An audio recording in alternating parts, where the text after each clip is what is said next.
It's no secret that pollution is a major health risk. But can it make you dumber? A new study says yes. We spoke with the doctor who led the research in China. He followed 32,000 people over the age of 10 for 4 years. A lot of young people are taking high-stake exams.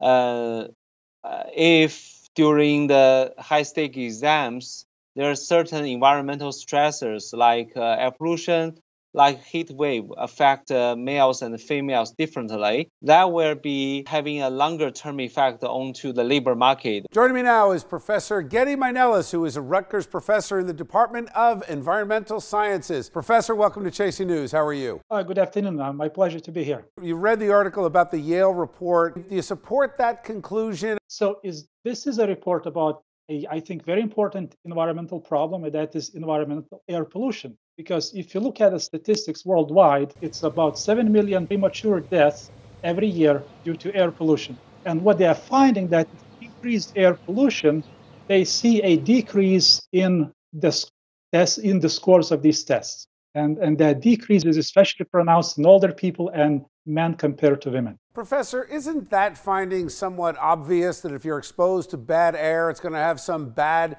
impact on your health? I mean, does a study like this distract people thinking it's about the air quality in New York when in reality it's the third world? I think it's a little bit of both. Yes, in the developing countries have a much greater air pollution problem.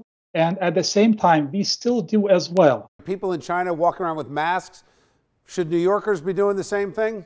Oh, no, I'm not saying that. Of course, in the developing world, the pollution levels are much greater than here in the US. The more we understand about air pollution, and we can see that even lower levels of air pollution could have an effect on our health. And I think what's important for people here in US and developed countries also to follow the air pollution data. There are numerous websites that show what the levels are. And when the levels outside are exceeding health recommendations, that try and minimize your time to be outside on those days. Okay, Professor, good talking to you. Okay, let's bring back our A-plus panel for tonight's show. Republican strategist Jeanette Hoffman and Democratic strategist Bill Caruso. Jeanette, start with you. It seems like these are obvious things, right? That pollution hurts you. But my question is, when will we start to focus on things like air quality and pollution instead of all these huge ideas that seem to waste all kinds of taxpayer money on things like global warming? Yeah, well, it's obviously harmful to our health, and there are things that we can do about it as society. Initiatives to encourage reduction of fossil fuels without harming our economy. And I'm talking about tax incentives for people who want to drive cleaner cars, tax incentives to manufacturers to make cleaner cars, electric cars like Tesla. So there are ways that we as society can, address this huge health concern while also protecting our economy. Bill, doesn't this report really show that we got it right in America? I think this is a big pat on the back saying, you guys did it right. 25 years, some of the cleanest air in the world. I think it validates what we're doing. I don't know that we've gotten it right yet. I think it validates what we're doing. I'll give you an example.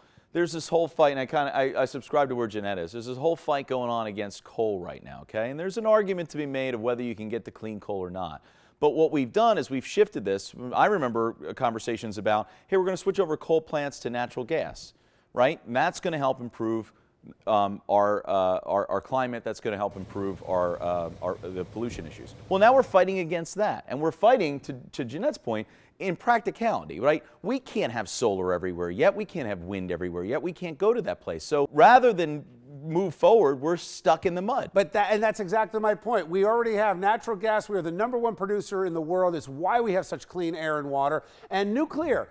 You look at some of the examples around the world about nuclear energy. It's clean, clean, clean. And I don't understand this war against coal, this war against oil, when we already have the answers. But instead of that, they keep talking about solar and wind, which we know are not practical. Either of you going to wear a mask walking around? Not going to ever happen. No. Not going to happen, no. Right? All right. Yeah. Thank you, Jeanette. Thanks, Bill.